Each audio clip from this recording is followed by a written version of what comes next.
Hello guys, today I'm going to tell you about that SLIMEX token. Now before we start the video, let's share my legal disclaimer. This video is only for educational purpose. Do your own research for the investing. According to the white paper, SLIMEX SLX is a next generation gaming platform, build power sustainable and interoperable Web3 gaming experiences.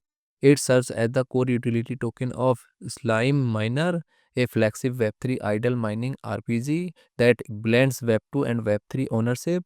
At its core, Slime Miner exemplifies how SLX supports a balanced and enduring in-game economy.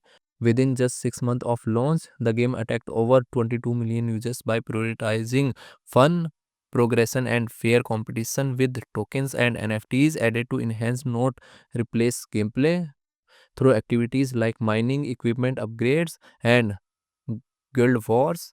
Players contribute to an ecosystem designed around fairness, growth, and seasonal resets, and transferable NFTs preserve long-term value and utility, forming a foundation for expansion across future SLIMEX titles.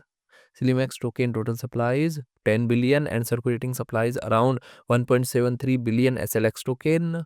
SLX token is listed on Binance Alpha, MEXC and other exchanges. If I share my opinion with you, then this project up to 75% chances is that it is a legit or good project. So guys, don't take my opinion as a financial advice. Do your own research for the investing. Thanks for watching.